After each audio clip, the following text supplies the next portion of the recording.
Hi everyone, I'm Georgopoulos, the host of the AMFisH fishing vlog series.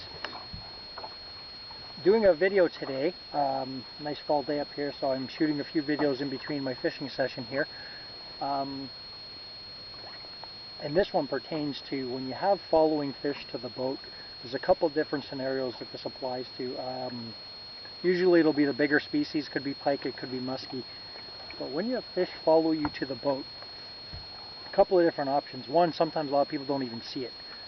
So be observant, have polarized glasses, and be keen on seeing and watching for that behavior. Sorry, it's just my cell phone going off. I'm going to put this on the silent here so I can get through the video without having you guys listening to it beeping. But keep an eye out, watch for the fish following. There's a couple of different scenarios. Like I said, I just mentioned the one there. You may not see it, so have glasses for that purpose. There's another scenario where when you actually see it, don't stop your bait, don't panic. Try not to go into that deer in headlights mode where you go, oh my god, there's a huge fish following my bait. Keep your bait moving. You may want to slow it down slightly so he bumps into it and actually attacks it. You may want to pause it depending on the bait. If it's a crankbait, you may want to pause it and have him crash into it and actually attack it. You may want to speed it up as well to keep him interested.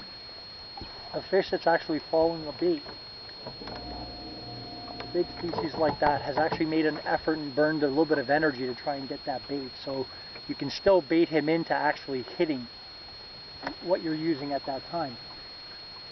Another scenario, if it actually strikes, it's following and it strikes and it misses, cast your bait back out. Do a little bit of a fan cast. Start at 10 o'clock, 11 o'clock, 12 o'clock, 1 o'clock, 2 o'clock, 3 o'clock in that area. A lot of people think, oh, I just missed that fish and he's gone. He may still be in that area. I've landed a lot of fish just by casting back. Panic casting is what I call it. Just kind of try and cover that area before the wind actually blows you off that spot, or you've missed that area, or you just didn't really landmark where you were in that area. But take that opportunity to do that. I've had fish along the shoreline here. There's the water that I fished many times. Miss a spinnerbait. And I'll pause it, and then I'll let it sink, and then I'll retrieve it quickly. I'll just try a couple of different things, and I usually land that fish.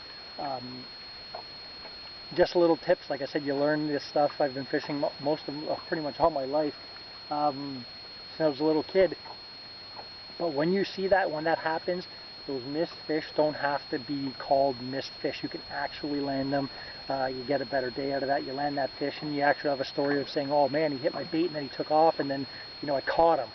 So it's a little bit of a gratification knowing that you took a few steps to actually get that fish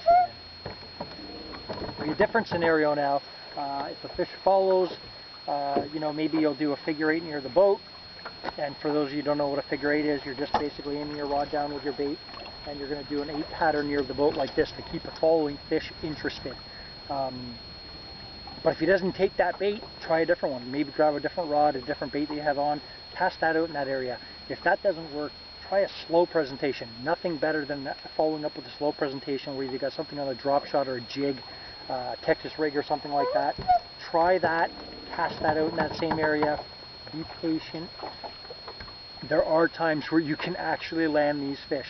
And like I said, I've had more than a dozen scenarios like that in my lifetime where I saw that fish. He actually hit my bait 2 or 3 times, and I'm like, damn, he's not getting my bait. He keeps missing it, or something wrong with my bait that he doesn't like. And then I'll grab a slow presentation, something like on a drop shot or a Texas rig, bam, I land the fish. So be mindful of that. Don't have to classify them as missed fish. I missed 20 fish in one area. This pike kept following, kept hitting, and I didn't get him. You can usually get him. Just be observant, try a couple of different things, have a few setups ready to go, and that strategy alone and following a few of these tips will probably more than likely help you land a few of those fish that you would have classified in your lifetime as missed fish. So thanks for tuning in. See you next time.